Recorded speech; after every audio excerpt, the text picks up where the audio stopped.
queen bitch finds out about this, she's gonna flip her shit. Rachel and I, we know each other. Sir?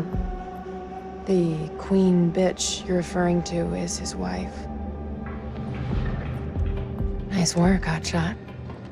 Ashley Tisdale, welcome. Now, Ashley plays Rachel in Supermassive Games' Dark Pictures Anthology's House of Ashes. All right, Ashley, what can you tell me about your character?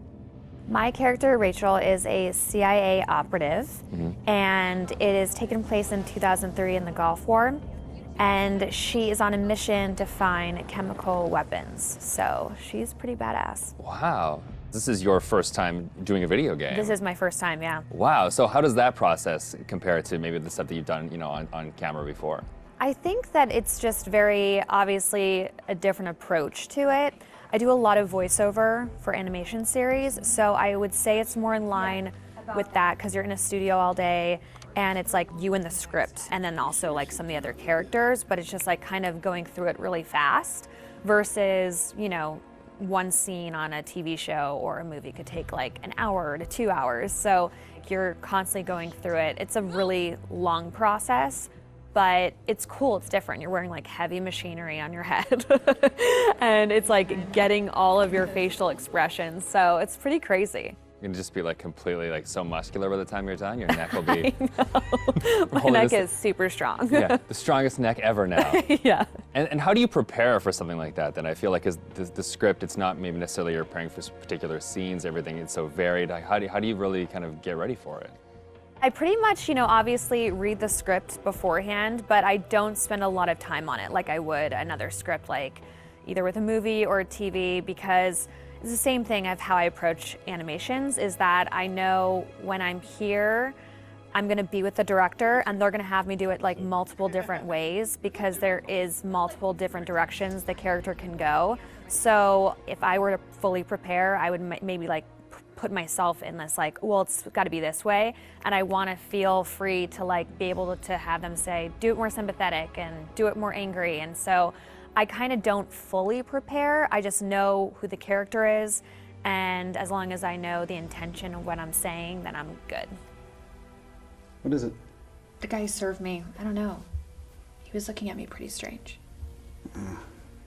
Probably doesn't get to see a woman like you around these parts very often. Especially one that's showered. With any series or film, there's just that one linear path for your character. Yeah. And with this, you have the option of There's living out many the different multiple. arcs. Yeah, how do you kind of keep it all straight or keep a, a continuity with your character through all that? Honestly, I don't even remember half of it. I think it's just obviously relying on the director, and the guys at Supermassive, they're just really great at knowing where we are in the storyline. And so it's just heavily trusting them. And then, just kind of knowing, that it's just gonna go. I can't, there's just so many different areas that it can go. And I could die in one of the things, and I could become a vampire. I can like live. It's just like, it's so crazy how opposite.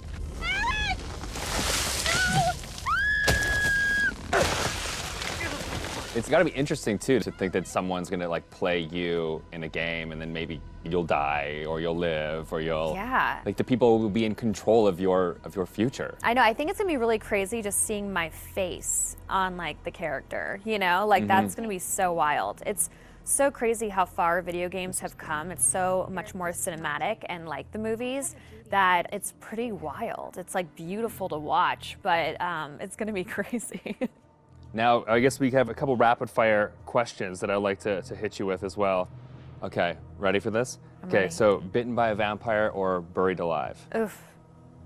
Yeah, bitten by a vampire. Oh, really? Well, then you get to live forever, so, That is true. Okay, I never thought of that element of it. Things that you've shot so far, do you have a favorite scene? I think my favorite scene would have to be probably early on between Rachel and her husband. It's a flashback and it's them in the car, and it's a moment in time that kind of changes everything.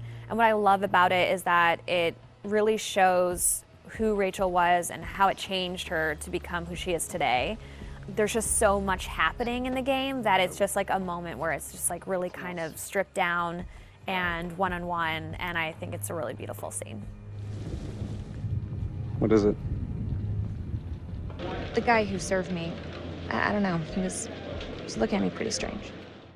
You know, my sole objective, Rach, is to make you happy.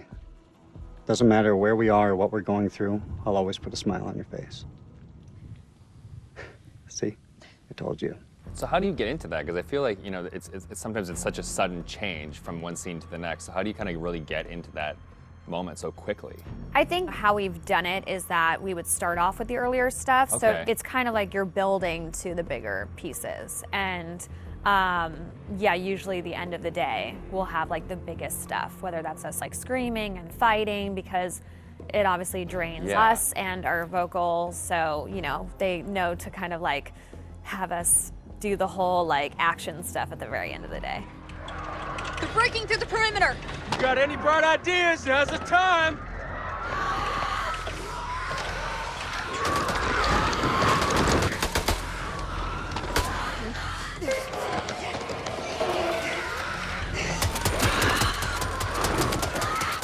Really odd of being like, okay, now we're gonna be sweet, and now we're gonna be screaming. It's and then hard you're to gonna be go dying, backwards, and then you're gonna be back alive again, and this is a touching moment, and you're gonna die. Yeah, and the first time it's gonna be like a strange experience, kind of going off on your own and acting out that kind of separate. Yeah, it's definitely a very interesting process to watch, and it's different from anything I've ever done. Has it been hard to navigate doorways with the camera on? Like, do you find your... Oh, no, I take them off right away. Okay. Anytime I can get a break, because it is a heavy thing, and so it's just like most of the time I'm sitting on the couch with it, like holding the helmet up, because it's like, it's like a weight on your head. So yeah. it's pretty crazy. It's expensive equipment. You don't want to like bang it on a door frame. No. Well, now that they've got you in the game, they can put you in anything. I know. I'm so excited because I've never been able to play something like this. Yeah, okay. Well, that's good. Cool. Thank you.